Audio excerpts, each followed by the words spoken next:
Charlie says, "Are you ready for the Prodigy posse?" Yeah, hi, we're the Prodigy. We try and bring different styles together, all my favourite styles, to make the Prodigy music. They hit the time absolutely right. As an outfit, you know, they're perfect. The Prodigy are really a tough band. 10 out of 10. I thank you!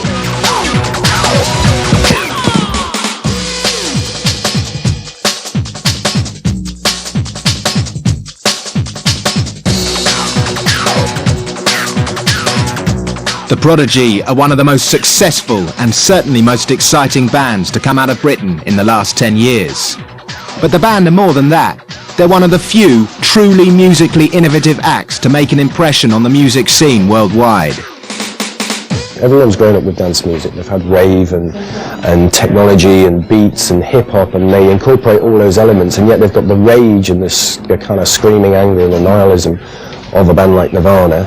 And plus, it's a lot more up-to-date and modern sounding than Oasis, and they look great.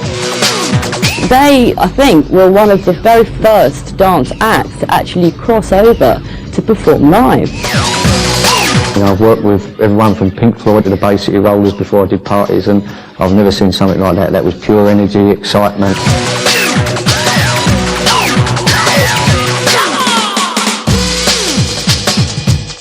They've been on the cover of Kerrang, which is a heavy metal magazine. They go on the cover of Mix Mag, which is a dance magazine. They go on the cover of Q, which is just a mainstream, very, very safe magazine. They go on the cover of The Enemy. They go on the cover of Select. They go on the cover of The Face. They go everywhere.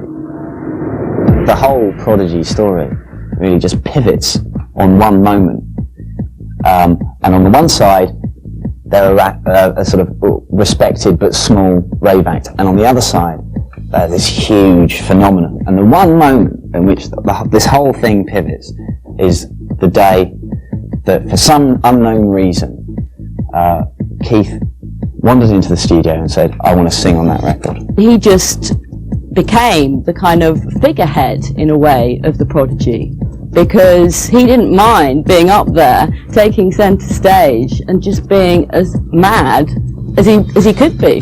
Being on stage and you're trying to give it your all and sort of like, let off and let everything out.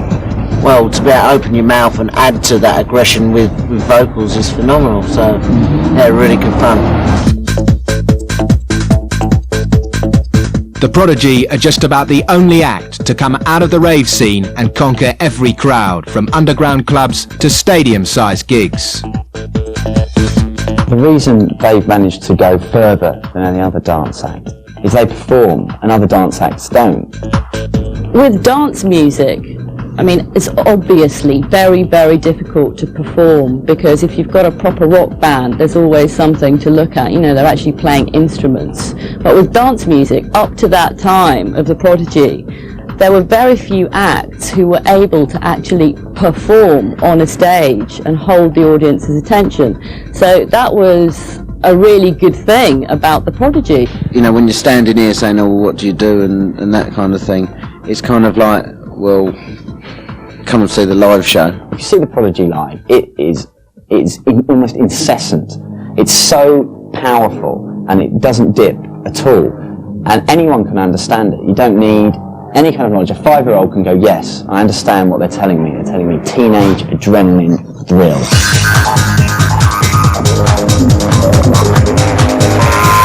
The way I used to introduce the boys was, I don't know whether they remember, but it goes a little something like this. It's an old Barrett and Levy tune, which I've sort of twisted and turned around to sound good. It goes a little something like this. "Hey, natty dreadlocks, now where you come from? You must have 2 stickers and see them under your tongue. Could me say, no officer Lord, you must be mad. Prodigy massive, but a rough MC call. We go strictly shag." And I used to get the crowd to go, "Whoa." I used to say, "Whoa," and they say, "Whoa," and I'd say, "Hey, hey," and then I'd go, "Make some noise for the Prodigy," and they just used to erupt, you know what I mean, and that was it. They've got all the ingredients. You know, Liam on the keyboards, he keeps himself well back, doesn't really want to be involved. But Keith and Leroy make up for that, because them on stage, I mean, Keith just goes mad, absolutely mad. He drains himself, because like at the end of the performance he's got no energy left to give, because he's just given so much. And of course Maxim, who is the MC, is also pretty good. The Prodigy are more a live band, do you know what I mean? I mean, you don't hear me on their CD really, as such, because it's more music, do you know? You don't see Keith dancing. You know, there's two sides of you know, of the band. There's the music side and there's a live element side. We're more of the live element side. Keith sort of like describes the music and the way he dances. You know, if there's a really mad section in the song, the way Keith will be acting on stage kind of like describes. It's more than dancing. It's more like acting in a way, acting out the music. As soon as Liam's written a new tune, we can't wait to get it in there. You know, we just get so excited about doing that tune live, because that's when it actually, you know, it gets sucked out of the studio, it goes through the big sound system and really becomes like real and really big, you know. Like the way they've progressed in putting their stage show together, the production on stage is just over the years has got better and better and better. I mean, I remember one time in Ireland when Keith used to come on stage in a like plastic ball. It was just like an inflated plastic ball. He used to be inside, coming on stage, and I mean, things like that. They just really, they're the wicked. You know what I mean? One of the reasons that they're so good live and extremely popular is they just do it so much. This year, I think they're up to 65 gigs, and it's October. Last year they played about 75. They've been touring more or less constantly for 4 years, which is more than most sort of rock bands famous for being out on the road forever do. They've got that much power and effect, that much presence that they could put on a party. They wouldn't even need to have another band there or anyone supporting. They could just put on a party, have a little bit of mellow music. They could come on, kill it. Religiously, this is every time we play, we spend an hour going up and down in a lift. If we don't, it just doesn't happen, does it? We have to elevate ourselves, you know, to our next level. The guys themselves, they're really funny anyway. Some of the things that we used to get up to on tour, and some of the things that they used to do. So up, boys, can't say nothing. Yeah, they're really just comical guys anyway, definitely. We're the sort of people that as soon as you walk into a bar or a restaurant, people turn around, they look, they stop, they want to become your parents all of a sudden and tell you that you are wrong. You are not part of society, but you know, you are.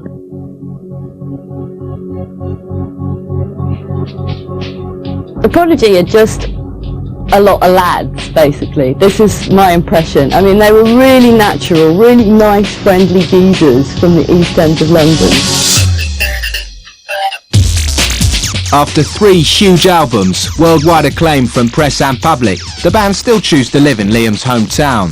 Braintree in Essex remains home to the 4, who don't seem interested in the chance of a Malibu beach house. Keith's yellow car in his hair makes him stand out a bit, but lots of people in Braintree have got different colour hair, so he doesn't really stand out, but everybody knows the green hair from Prodigy and stuff.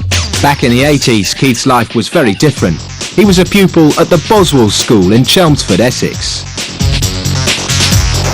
Keith was taught a great deal in this room here. He would come for his English lessons. He was the kind of lad who didn't find education terribly easy, but he used to have to work hard to get everywhere that he did. But he coped okay and did quite well in the end. This is a little door where the Flint person used to come through into the rabbit's run. And he used to spend a great deal of time in here, usually every lunchtime, and falling in the pond, and most break times. He was responsible for it for about 2 or 3 years while he was here, I think. Very often he used to pick up the rabbit and give it little cuddles and gain solace from it. I would never have imagined that he would become a pop star. He was a relatively quiet young person, quite small, very unobtrusive really, and the thought that he would become famous really never entered my head. I think it's pretty cool that Keith went to the school. It's like, we went here, and it's like really cool. I think it would be really cool if he come to perform in one of our assemblies or something. I think that would be great. Meanwhile, Liam was at school in nearby Braintree. Apparently Liam got on really well at school though. He don't look like the type of person who would, but he did.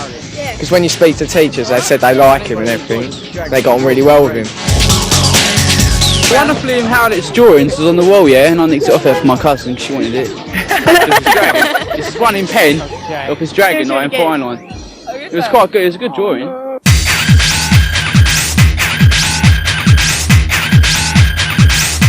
They shop in the local supermarkets quite often.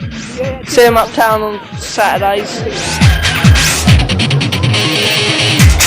Leroy used to live down the road from me. He lived about 10 houses away from me, so I wasn't really old enough then to know like he was like singing, but he babysitted me a couple of times.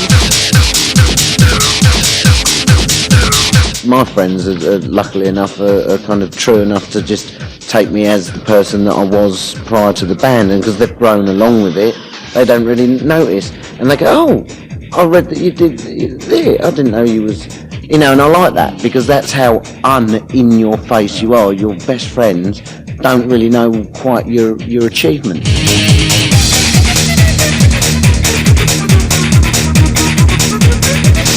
I met one of them walking down the street and I just went past oh, it's Liam, and just waved at me, he went hi, and I went hi and just walked past him, it's oh.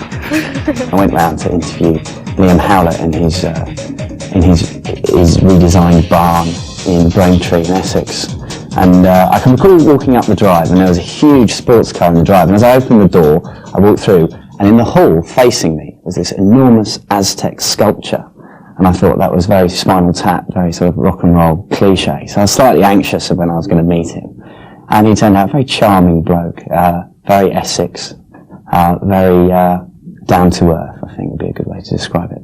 It was like a family atmosphere.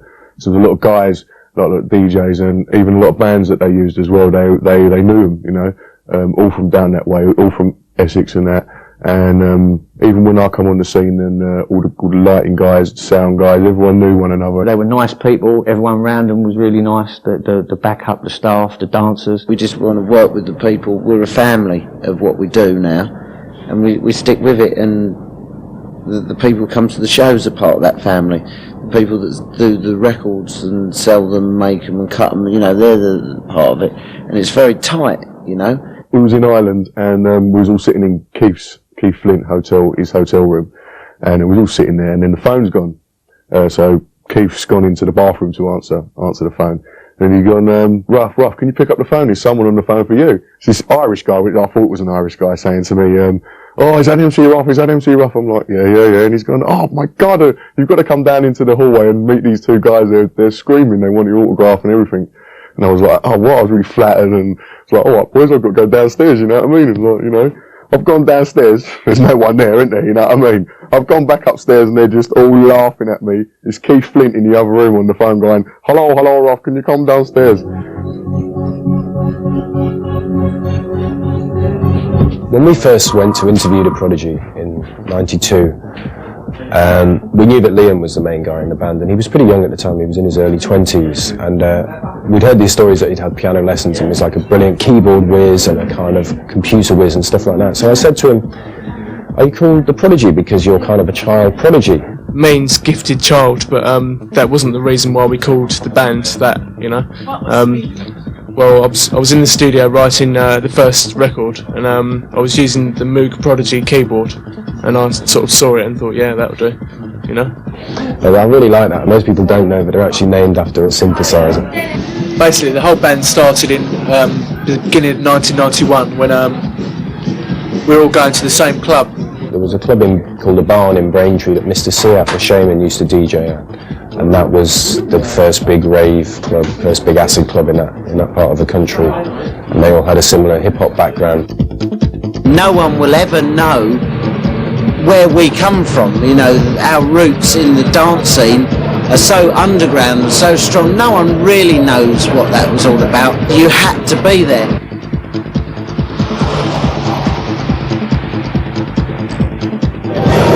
Keith and Leroy, the two dancers in the band. They heard just like a demo tape. Keith and Leroy heard the tape and basically said, yeah, I really like music, can we get together, do some stuff? And we just, luckily enough, the first PA was in a really good London club. In North London, the Labyrinth is a mecca for ravers looking to dance the weekend away.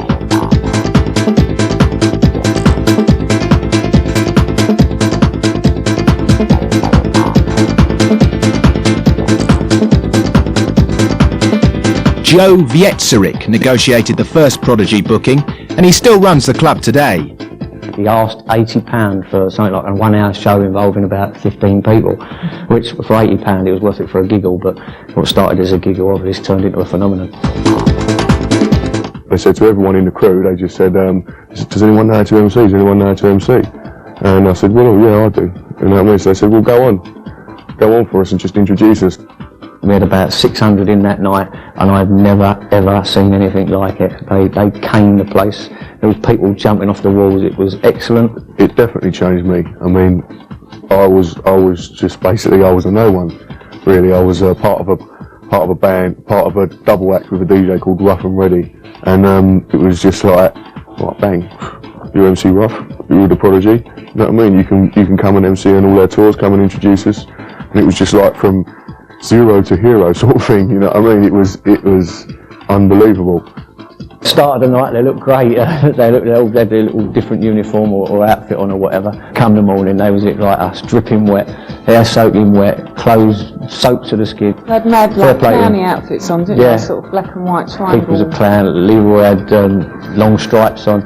They all wore something really outrageous and, you know, done them well. When the Prodigy first started out, they looked like what they were, which was 4 ravers from Essex. In some pictures, Keith is wearing white gloves, you know, which is a sign of the band's roots, as it were. Smog masks, the fishing hats, that whole kind of look was very much the look of the hardcore scene around 1991, which is when the Prodigy first appeared. And they wore these white gloves, you know, because those sort of, you do your own, what you do is you project your own light show where you're out of your mind, you know, this thumping, hardcore experience music going on.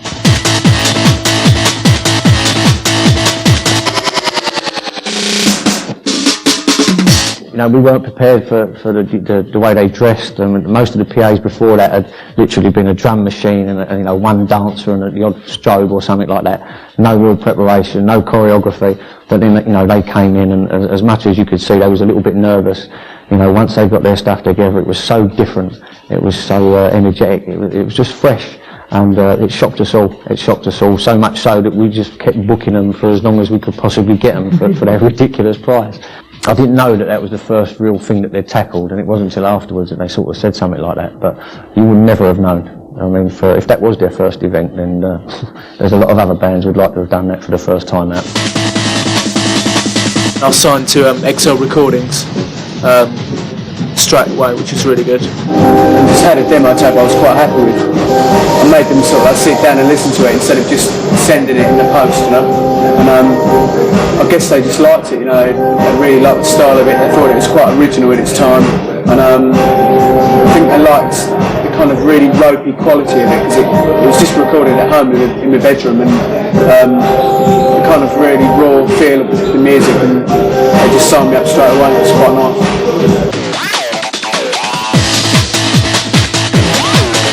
I was with them for 3 years, from 92 till 95, and they're there till the place is shut usually, especially on the tours. I mean, they used to stay there, we used to have a drink and stuff like that, and generally just meeting people afterwards anyway, and people used to come up to them and say, like, wicked, you're really good, and they're like, thank you very much. Because the rave scene was so big in England, we managed to get a following quite quickly, you know, just because of the size of the scene. And we had a sound that was quite popular in London, you know, and it just grew from there really. We started doing lots of gigs up north, sort of Scotland, Manchester, places like that. They've done the best of anything that's come out of any rave anywhere in the country.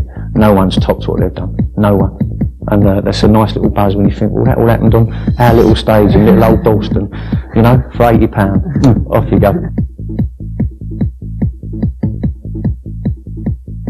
I think when I first interviewed Liam, I realised straight away that here is a guy who really knows what he's doing. He had such an incredible fixed vision of what he wanted to do and where the Prodigy's music and image fitted in the world. Sort of like released Charlie, and that was kind of the big break for us. It brought a lot of attention towards us and allowed us to do the type of things we wanted to do.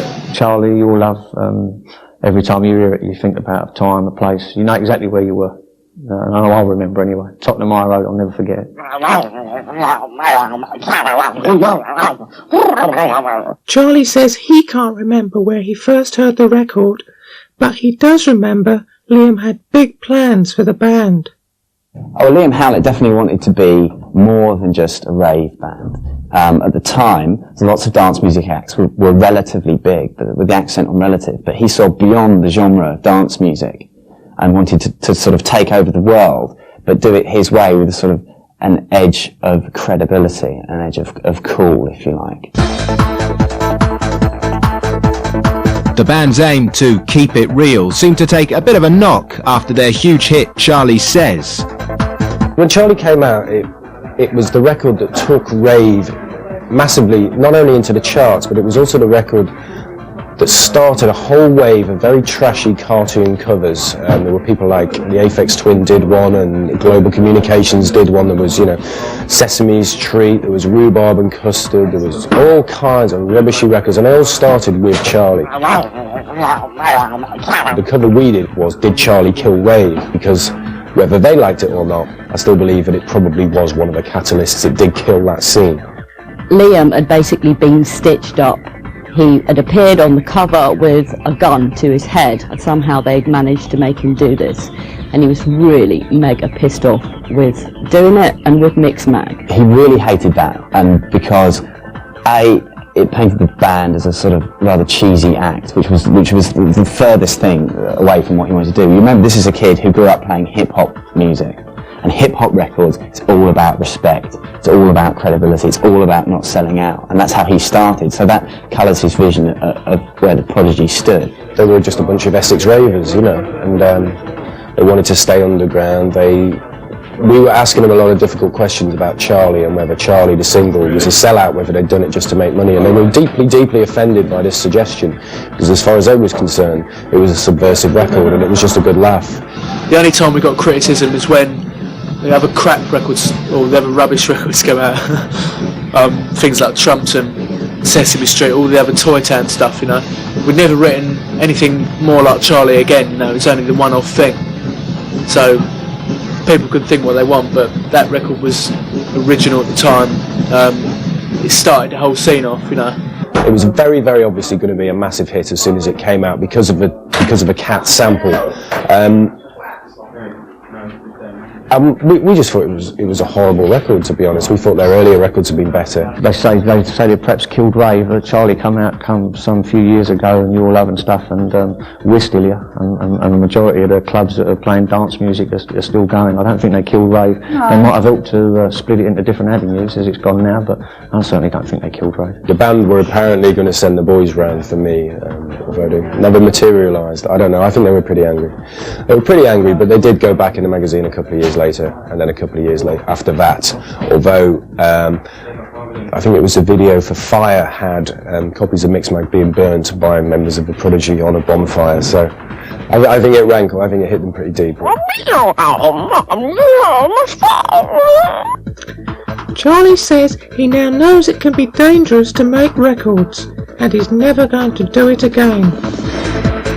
I think the English press are the worst press in the world, because we feel like, and along with thousands of other artists, that you constantly have to battle with the press, because as soon as you show a slight bit of success, they want to bring you down, you know. And we're successful because we work hard in that scene, and we play lots and lots of PAs, and people come and see us, and they like us as an act on stage, and maybe they buy our records because they like us like that. But it's so important to us that we get the right press and basically the people who buy a record to understand what we're really about, you know. It was a very, very useful lesson because it sort of taught him that the dance music elite were never going to accept him, so he had to go beyond them. It wasn't enough to get small-time credibility. He had to sort of take on the world and beat it at his own game. When people were beginning to get sick of things like, naff takeoffs of children's TV themes like Trumpton and Sesame Street and stuff like that.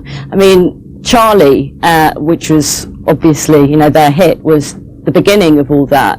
But after that, they managed to somehow get away from all that and go on to something completely different. It's a combination of guitars, hard beats, techno, hip-hop. It doesn't stick to one particular style. It doesn't say, yes, I'm a techno record and you've got to be on drugs to listen to it. It's not thrashing at 200 BPM, do you know what I mean, and you can't dance to it. It's just a sensible speed and it's got a hard aggression to it, and that's what type of stuff we're into. It can be any music at any speed as long as it's got that kind of energy and hard sound to it. It's kind of like stirs you up inside. I'm not interested in music that's like, it's weak, do you know what I mean? Anything that's like weak stuff, it just doesn't do anything for you. I'm not interested in stuff like that. Our music has got a lot of emotion in it, really. The sounds are all there to trigger off certain emotions, the beats, the bass, the techno noises, and you don't have to be, as Liam was saying, I mean, the tune doesn't have to be, how, the Gabba scene, for instance, that is, I mean, which is really cool. I mean, unless it's there for 8 hours, non-stop. But it's as if people have got it into their heads that a tune is only hard if it's going,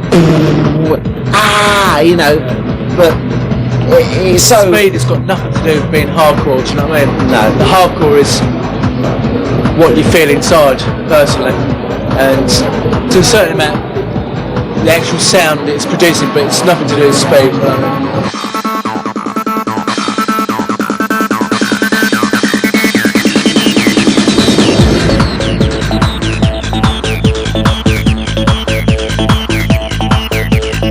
The generation is just people who just want to do their own thing, really. The name is more of a sort of summary of the people that listen to the music. It's a sort of way of describing the people that are on the street level, open-minded people that sort of go to festivals, do exciting things, sort of like high-energy sports or anything with a lot of energy in it. That are slightly on the wrong side of the law, usually because of the sort of things they're into. Someone wants to go out skateboarding and goes to the local car park where they're going to get chucked off by the police. Parties in a field get shut down. They're the jilted people who want to get on, have a good time, do their own thing. Basically play by their own rules instead of listen to what the government has to say, As rave culture was sweeping the country, the government at the time sought to control what they saw as a threat to law and order. The Criminal Justice Act was passed, but not without resistance from many young people, and music for the jilted generation became a soundtrack for them. That whole time, I mean, it was the era of restriction when it came to parties. The police were clamping down on raves, all the sound systems were having to be shut off. Young people didn't really know what to do about this. The act had been passed. I mean, they themselves had experienced what was happening. Their PA had been turned off because it was too noisy, which is one of the restrictions in the act. And to come along at that moment with an album called Music for the Jilted Generation, it kind of seemed to encapsulate everything that people were fighting for. They were just at the right place at the right time. The music on that album is what I'm into, what I like. Anyone who says, oh, you've sold out, you do this for the money, is talking crap. It's like, I worked on that album for 6 months, do you know what I mean? There's no way I'd write an album in a month just to make some money. I could have done, but I've worked on that album for 6 months thinking what I'll be into, what kind of sounds I'm into. And I'm so pleased with the success of it. It's come to a total shock of us, We don't ever look for that success, that's the thing.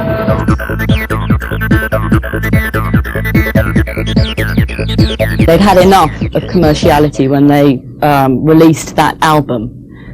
The beginning of it actually starts, I want to get back underground, with Liam saying he wants to get away from people who are just talking about his music being commercial. He didn't want to be commercial, he didn't want to be successful, he simply wanted to do something different. Everything I write is, I'm quite selfish, I write everything for myself, you know, and then for these guys and then for the audience, because if I can't be happy with my own music for myself, then I can't stand on a stage and perform it or even play it to anyone. So I've got to be confident with what I write myself. You've got to write the music that you're into, because you don't want to fly to Sweden or Switzerland or anywhere in Europe really, or go to shows and go on tours for a month playing music that you're not into. You know, how can you spend so much time doing something and not be into it? I mean, no amount of money really makes up for that, does it? Credibility is vital to them, man. They've never done Top of the Pops. In Britain, that's quite a radical thing to say. Top of the Pops is the program. You get on it, and it's a passport to success. Thousands and millions of people see you, and they all go out and buy your record. And say, no, I'm not going to do that because I can regard that as selling out. It's an incredible thing to do, particularly for a young band. We don't stay in people's faces all the time. I mean, we hardly do any TV. This is quite a rare thing for us. In England, we don't do nothing. Well, we don't want to be like other pop bands. We just want to be gradually building up. I know this is genuine. I know this is genuine. There's no one hyping us up. They don't really do anything they don't want to do. You know, they'll go to #1 in the album charts in America and they'll just say, well, fine, you know, that's great, but we won't change our sound. They don't compromise. We could have supported U2, but we turned it down, you know, because for us it's not like, we like U2, they're a good band, but like, it's not really our thing, you know. We're going back to clubs, you know. We're going back to like 1,000 people in America. It's like starting again for us. It's a good buzz. I mean, we could have easily jumped on the sort of British explosion that's going on over there. You know, it would have been easy to have toured with all the other bands that are going over there and sort of went as this sort of British package. But we've always stood on our own. We could have broke America this year just by doing that one tour, and we just thought, no, we'll do it on our own. And so when people say that, I mean, all we're doing is standing up for what, keeping it raw, you know. We don't go out our way to like be pushed into people's faces. We wait for people to discover us.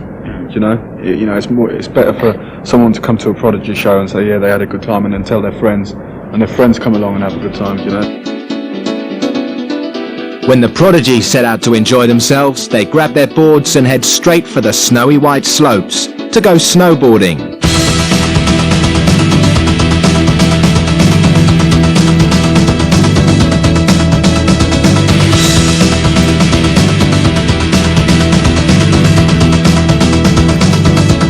They tend to spend a lot of money on snowboarding equipment and clothes and go snowboarding once a year, I think 2 weeks.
it's no coincidence that the Prodigy are very big snowboard fans, and this works in their favour for the American market because, like the Beastie Boys come out of that skate tradition, and now they're big snowboarding fans.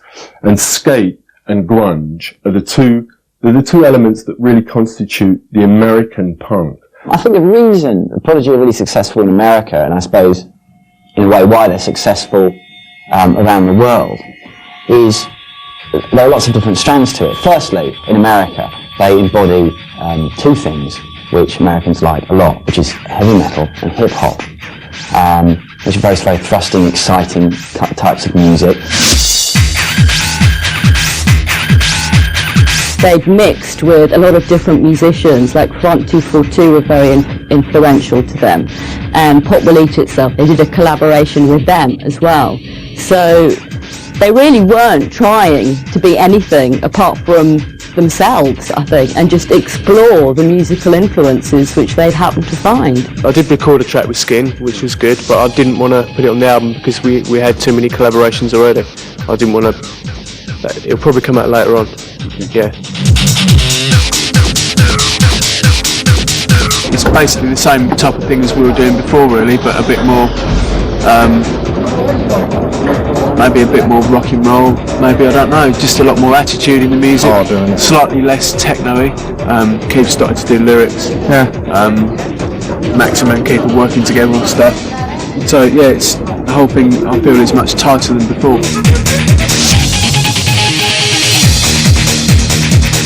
I'm not really even into dance music a great deal anymore, because it doesn't really excite me. It doesn't really.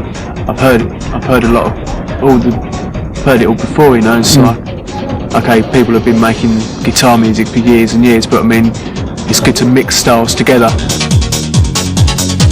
The best thing about the Prodigy to me is like being able to travel around the world and experience different countries like America and Japan and places like that, and just listening to different styles of music, and being able to think about when I'm sitting in the studio all the different experiences we've had. 4 years ago, when we were involved in the heavy rave scene in England, we couldn't have experimented with sound so much. You're limited to, and DJs will only, they'll do that. They'll they'll only play certain music because it's got a certain sound to it, and then everyone else follows that thing. There aren't many people that try and break away from that. I think we're lucky because we've been able to break away. There aren't many bands that can do that. There's a few that really do experiment that are good. But the point here is, like, Keith couldn't have got away with doing lyrics, I don't think, 4 years ago, because it wouldn't have fitted into what we're doing.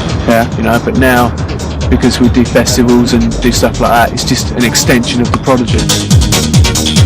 Why not give something a go, you know, why sit there and wonder what it'd be like when you can sit there and create it and know what it was like. So we did, you know. It's no accident that they've signed with Madonna's label in the US, Maverick.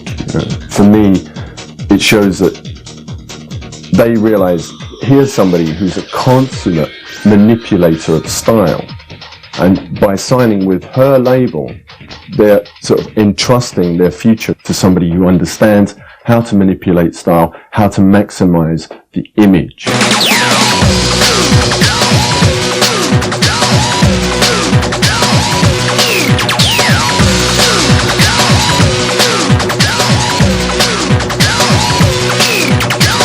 If MTV had decided to try and style the perfect MTV band, the band that incorporated the most elements from various different musical niches visually, and if they'd spent a lot of money and done a lot of research, they would have designed something like the Prodigy.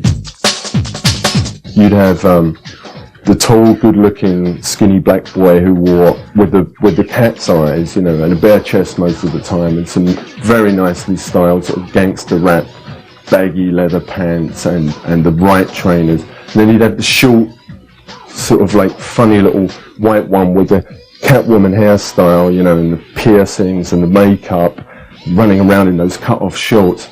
Then you'd have, like, Liam is the kind of one who defines himself by his absence, so he's kind of boffin type who's never quite really at the foreground, you know, he's always lurking in the background with the machinery. And then of course Leroy is defined just by the fact that he's ballast for the others. He's the normal one, you know, he's the one that makes it just somehow more approachable. If you saw a picture of Keith, even in silhouette, you could not fail to recognise him as being the lead dancer with the Prodigy, because he is just so instantly Keith. I mean, nobody looks like that. He's one of a kind. Keith is the Prodigy's walking, talking attitude machine. As soon as Keith did Firestarter and appeared in that video, that pushed him to the front of the band.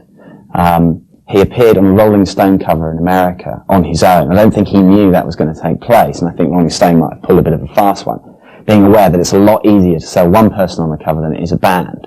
I think it's had major eruptions in the group because they felt that in America they were being perceived as Keith and the Prodigy. And now, as I understand it, they insist on group covers.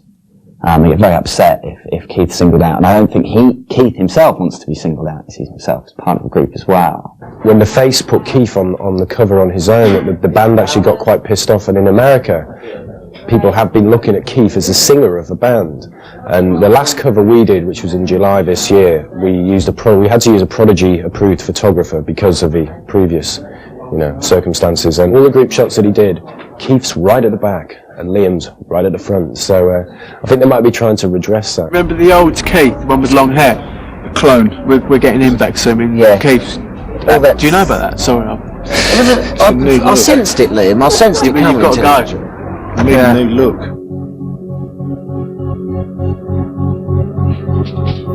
I think when they release Smack My Bitch Up, that'll be very interesting because it's a fantastic record. The lyrics appear to be, you know, very sexist and misogynistic. So it could cause an enormous hoo-ha, and I suppose that's the point. Anyone with any sort of grounding in dance music knows that you grab a sample from another record, it doesn't mean anything. Nobody listens to the lyrics, nobody cares, and it's just the sound of the words, it's just the feel of the words that's important. So in a way, I think what Liam's trying to do is create a generational divide. He's saying, if you know about dance music, then you're going to understand why we've dropped these lyrics in, this sample, which goes, smack my bitch up. If you're past 35 and you don't understand dance music, you're going to say, how can they possibly advocate hitting women? So it could be their high tide mark in terms of publicity. So on the release of this single, I predict that they'll never ever get as much press ever again. But I'm sure they'll carry on making great records. Slowly, you know, we can show how much, you know, that we have a little bit more to offer, and it's progression, and that things don't just stop here. You know, we don't want to just sort of reach a peak and then stop there and say, right, that's it, Prodigy's done. We want to try and make it grow, but genuinely as big as we possibly can. If you think where they stand now in the middle of a lot of different musical styles, they could go off in any direction that they choose. It really is up to them. With the whole scene, I think it's already proved it can stay around. I mean, it's been around like 5 or 6 years already, and people will always want to dance, because technology is the future. You know, it's just like it's becoming more easier to write music, but it is. You know, it's easy for anyone to buy some equipment and write the techno music, but it's hard to come out of a sound that's original now, just because everyone's trying to do it, you know. But I think it's definitely here to stay. Now, I mean, Liam's studio is probably 4 or 5 times the size of this, which you can see now. So, I mean, he's making all sorts of different noises and things like that. Give a few tips, Liam. He's making all sorts of noises and things like that, and I dare say we'll be hearing some proper funky shit off them in the future. It was like working with one of the best dance bands in the world, and that's what it was, you know, and I'll always be grateful to them, definitely, for what they've done. Well, we do what we do, and then we do it, and then it's done. And what we've done is done, and what that's how we do it. What we're doing. 1997 has been the best year yet for the band. They've had worldwide #1s with Fat of the Land and Breathe, and at the end of the year they picked up a Q Magazine award and 3 MTV Music Awards. Can things get any better for the boys from Braintree? We're the Prodigy, over and out.